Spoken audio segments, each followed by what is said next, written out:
Last time we were talking about demons, these fallen angels that align themselves with Satan to oppose God and to oppose God's people. So let's talk specifically today about what exactly it is that they do.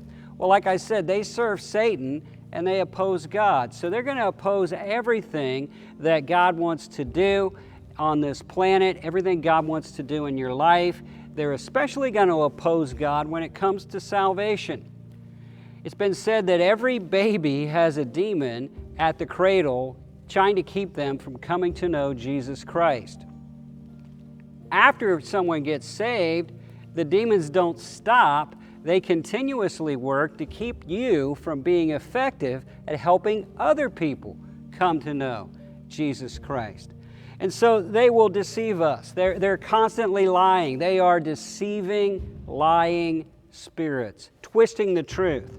They will steal the truth. Like seed that's planted, they're like birds that come along and steal it right away. Somebody will hear the truth, you'll share the gospel, they'll come to church, and a short time after that, they can't remember anything that was said. They're stealing the truth. They try to blind people, put a veil over their eyes so they can't recognize the truth of who God is and what God wants to do in their lives. I had a friend in high school and I shared the gospel with him 16 times and he didn't get saved. Went to college, met somebody in his dorm who led him to Christ. The next time he saw me, he said, "Dave, I've become a Christian, but I have a question. How come you never shared this with me?" And I said, "I shared it with you 16 times. What happened?" The enemy was stealing the truth. I didn't know to pray against the enemy stealing the truth. The enemy was trying to blind him from seeing the truth. The enemy likes to put roadblocks up to evangelism. For example, I was going one night to visit a man that had visited my church, and he lived in a bad part of town. And I was driving there to go share the gospel with him. As I got closer and closer to his house, my car began to sputter and cough, and eventually it stopped. It stopped in about a block away from his house, no street lights, a very bad neighborhood. Now that was strange because that car had been running perfectly before. Well, I prayed, I went down the street, I visited with the man, I led him to Christ, and he's still living for Christ, by the way. Got back in my car, I prayed, I said, "God, I can't afford to fix this." Turned the key and my car started right up, ran beautifully all the way home. I think the enemy was trying to put a roadblock for me sharing the gospel with my friend. When you have an opportunity to share the gospel, pray against the enemy hindrances to salvation. Pray against anything the enemy might want to do to distract or discourage or to keep people from acknowledging the truth. What do demons do? They fight to make Christians ineffective. We're told in Ephesians chapter 6 that we're in a military war against demons, principalities and powers and evil spirits in high places. What do they do to make you ineffective? They try to distract you and get you living your life for things that are not eternal. They try to distract conversations so you don't talk about the important things. They try to discourage you so that you don't have the confidence to share Christ like you should. They distress you. One time I was doing a conference in New York City on spiritual warfare.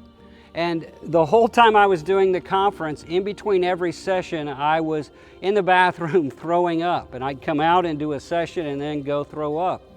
So the next year I was invited back to do another conference on spiritual warfare. And so I got people to pray for my protection.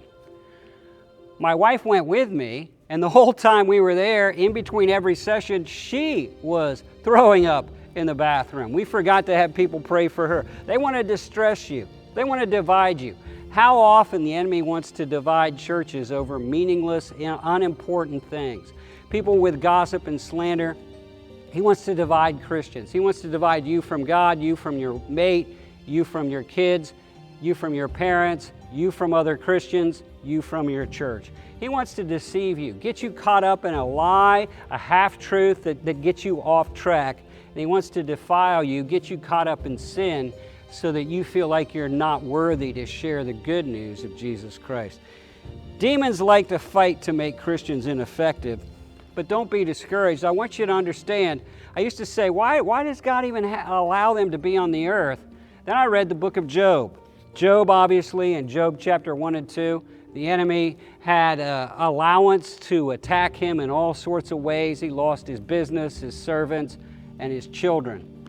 The enemy had every gun pointed at Job.